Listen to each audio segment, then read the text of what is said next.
राधे राधे प्रिय भक्तों, गुरुवार व्रत कथा। जय श्री हरि। भक्तों, आज बृहस्पतिवार के दिन आप बृहस्पति देव की बड़ी ही दुर्लभ कथा श्रवण करेंगे। इस कथा के श्रवण करने मात्र से भक्तों की सभी मनोकामनाएं भगवान बृहस्पति देव की कृपा से पूर्ण हो जाती है। तो आइए बड़ी ही श्रद्धा और प्रसन्न मन से कथा को सुनते हैं। व्रत रखने के लिए हल्दी, गुड़, दाल, एक केला और भगवान विष्णु की तस्वीर की ज़रूरत पड़ेगी। अगर घर के पास केले का पेड़ है तो उसकी भी पूजा कर सकते हैं। गुरुवार के दिन सुबह जल्दी उठकर स्नान करना चाहिए और इसके बाद भगवान विष्णु की तस्वीर को साफ करना चाहिए। फिर उनकी मूर्ति को स्नान कराकर जल और हल्दी से साफ करें। इसके बाद स्नान के बाद भगवान की प्रतिमा पीले कपड़े पर रखें, क्योंकि यह शुभ माना जाता है।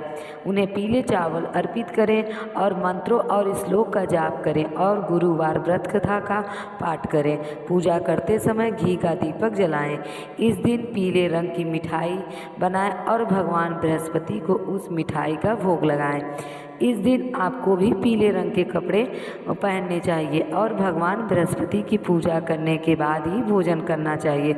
जिस दिन गुरुवार की शुरुआत करें उस दिन बाल में शैम्पू न करें और नमक का भोजन न करें तथा कथा पढ़कर सुनकर अपना व्रत समाप्त करें। केले के पेड़ की पूजा करें, इसके सामने घी का दीपक जलाएं, साथ ही हल्दी, चावल और चना दाल भी चढ़ाएं। भगवान विष्णु प्रसन्न हो जाते हैं। मंत्रों का जाप अवश्य करें और पीले रंग के वस्त्र का दान अवश्य करें। ये गुरुवार को उड़द की दाल और चावल का सेवन नहीं करना चाहिए। भगवान विष्णु को गुड़ और चने की दाल का भी भोग लगा सकते हैं। बृहस्पतिवार व्रत की कथा को पढ़ें या सुनें। भगवान विष्णु और बृहस्पति देव की आरती भी करें। केले के वृक्ष में श्री हरि और बृहस्पति देव का वास होता है। शाम के समय फलाहार के साथ व्रत पारण करें। गुरुवार व्रत कथा इस प्रकार है। प्राचीन काल में एक बहुत निर्धन ब्राह्मण था। उसकी कोई संतान नहीं थी। वह नित्य पूजा पाठ करता था, परंतु उसकी स्त्री बहुत मलिन होने के साथ साथ वह नहीं करती, स्नान नहीं करती और ना कुछ देवता का पूजन करती। प्रातःकाल उठते ही सर्वप्रथम भोजन ही कर लेती थी, बाद में कोई अन्य कार्य किया करती थी। ब्राह्मण देवता बहुत दुखी रहते थे। पत्नी को बहुत समझाते किंतु उसका कोई परिणाम ना निकलता। भगवान की अनुकंपा से एक समय उस ब्राह्मण की पत्नी गर्भवती और 10वें महीने उसने एक बहुत ही सुंदर कन्या को जन्म दिया। धीरे धीरे ब्राह्मण की वह कन्या बड़ी होने लगी। बचपन से ही उस कन्या की रुचि भगवान विष्णु की पूजा करने में थी। वह प्रातःकाल ही उठकर स्नान आदि करके भगवान विष्णु की पूजा मंदिर में करने जाती थी। बृहस्पतिवार को वह व्रत करके विधिवत पूजा पाठ किया करती थी। पूजा पाठ के बाद वह पढ़ने के लिए पाठशाला जाती थी। घर से चलते हुए वह मुट्ठी भर जौ ले जाकर साथ ले जाती थी। पाठशाला के रास्ते में थोड़े थोड़े जौ गिराती जाती थी। वह पाठशाला से घर लौटती तो वही जौ के दाने सोने में बदले हुए मिलते थे। लड़की सभी सोने के दाने को बीन लाती। एक दिन जब वह सोने के दाने को साफ कर रही थी तो उसकी माँ ने कहा कि बेटी, सोने की दाने साफ करने के लिए सोने का सूप भी होना चाहिए। अगले दिन बृहस्पतिवार का दिन था। उसने भगवान बृहस्पतिवार देव से के पूजा करके प्रार्थना की कि हे भगवान, यदि मैं आपका व्रत विधिवत किया हो तो मुझे सोने का सूप दे दो।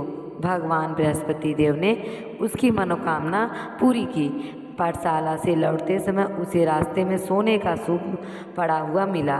घर लौटकर सोने का सूप अपनी माँ को दिखाकर वह सोने के दाने साफ करने लगी। तभी उसी समय नगर का राजकुमार उसके घर के पास से गुजरा। उस सुंदर लड़की को सोने के सूप में जौ साफ करते देख राजकुमार उस पर मोहित हो गया। महल में लौटकर राजकुमार ने अपने पिता अर्थात राजा से उस लड़की के बारे में बताकर उससे विवाह करने की इच्छा प्रकट की। तो राजा ने ब्राह्मण को महल में बुलाकर राजकुमार से उस लड़की की विवाह की बात कही। ब्राह्मण भी तैयार हो गया। धूमधाम से उस लड़की का विवाह राजकुमार के साथ हो गया। दुल्हन बनकर ब्राह्मण ब्राह्मण की लड़की तो महल में चली गई, लेकिन लड़की के जाने से ब्राह्मण फिर से गरीब हो गया। उसे कई कई दिन तक भोजन भी नहीं मिलता था। बहुत दुखी होकर एक दिन ब्राह्मण अपनी लड़की के पास गया। अपने पिता से निर्धनता का समाचार सुनकर उसे बहुत दुख हुआ। धन देकर ने अपने पिता को विदा किया। उस धन से ब्राह्मण के कुछ दिन तो आराम से गुजर गए, लेकिन जल्द ही फिर से भूखों मरने की हालत हो गई। ब्राह्मण लड़की से धन लेने के लिए फिर महल पहुंचा। लड़की ने पिता को बुरी हालत देखकर कहा, पिताजी आखिर आप कब तक मुझसे धन लेकर के जीवन यापन करेंगे? आप कोई ऐसा उपाय क्यों नहीं करते जिससे आपका घर धन संपत्ति से भर जाए? ब्राह्मण ने कहा, मैंने तेरी माँ को बहुत समझा लिया, पर उसकी समझ में कुछ नहीं आता। उसका मुँहपन नष्ट हो जाए, घर की गरीबी दूर हो जाए, तब कुछ सोचें। बहुत लड़की बोली, पिताजी आप कुछ दिनों के लिए माँ को मेरे पास छोड़ जाइए। ऐसा सुनकर ब्राह्मण कुछ ही दिनों बाद पत्नी को ले जाकर के अपने बेटी के महल में छोड़ आया। बेटी ने अपनी माँ से कहा कि माँ, तुम कल प्रातः उठकर स्नान आदि करके भगवान बृहस्पति देव की पूजा अवश्य करना। पूजा करने से तुम्हारी गरीबी जरूर दूर हो जाएगी। लेकिन उसकी माँ ने उसकी एक भी बात न मानी। उल्टा उसी के बच्चे का खाया हुआ जूठन उसने खा लिया। तब बेटी को बहुत ज़्यादा क्रोध आया। उसने अपनी माँ को एक कक्ष में बंद कर दिया। सूर्य के समय उसने माँ को उठाकर जबरदस्ती ही उसे स्नान कराया और फिर मंदिर में ले जाकर भगवान बृहस्पति देव की पूजा करवाई। कुछ ही दिनों तक ऐसे करने से उसकी माँ की बुद्धि में परिवर्तन हुआ और वह स्वयं से ही बृहस्पति भगवान का व्रत करने लगी। व्रत रखने के प्रभाव से ब्राह्मण के घर में भगवान विष्णु की अनुकंपा से धन की वर्षा होने लगी। दोनों पति पत्नी धन संपत्ति पाकर आनंद पूर्वक जीवन यापन करते हुए विष्णु धाम को चले गए। इस प्रकार से बृहस्पतिवार की पूरी कथा साधु ने राजा को सुनाई। साधु जो कि स्वयं बृहस्पति देव के थे, उन्होंने राजा को पूरी व्रत विधि और नियम भी बताए। सारे नियम जानकर राजा ने बृहस्पतिवार का व्रत किया। व्रत करते उसके सभी क्लेश दूर हो गए। लेकिन अगली बार जब बृहस्पतिवार का व्रत आया तो वह कामकाज में अधिक व्यस्त के कारण बृहस्पतिवार का व्रत करना भूल गया। भगवान बृहस्पति देव इस पर क्रोधित हो गए और उसे भूल की सजा दी। उस दिन नगर के राजा ने नगर में घोषणा करवा दी रखी थी कि प्रत्येक नागरिक मेरे महल में भोजन करने आए। जो नहीं करने जाएगा उसे भारी दंड दिया जाएगा।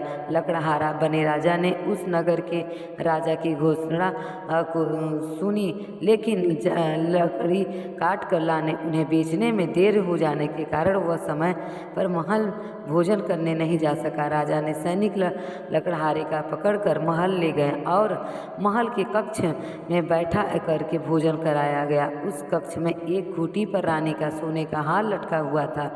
लकड़हारा उस कक्ष में भोजन कर रहा था, तभी उसने आश्चर्य घटना घटित देखी। देखते ही वह खूंटी का हार को निगल गई। थोड़ी ही देर बाद राजा ने हार को गायब देखा तो लकड़हारे को ही कारावास में डलवा दिया। लकड़हारा मन ही मन अपने भाग्य को कोसने लगा। तभी जंगल में मिले साधु का स्मरण हो गया। थोड़ी देर भगवान बृहस्पति देव सन्यासी के रूप में उसके सामने प्रकट हुए और कहें, लकड़हारे, तूने भगवान बृहस्पति देव की पूजा नहीं कि इसी कारण तुम्हें कष्ट हुआ है। लेकिन अब चिंता मत करो, बृहस्पति के दिन कारागार के दरवाजे पर तुम्हें कुछ पैसे पड़े हुए मिलेंगे। उन पैसे से भगवान बृहस्पति देव का व्रत करके उनका पूजा करो तो तुम्हारे सभी दुख नष्ट हो जाएंगे। बृहस्पतिवार के दिन दरवाजे पर मिले पैसे से चने और गुड़ मंगवा कर लकड़हारे ने बृहस्पतिवार की कथा कही तो भगवान बृहस्पति देव ने प्रसन्न होकर उस नगर की राजा को स्वप्न में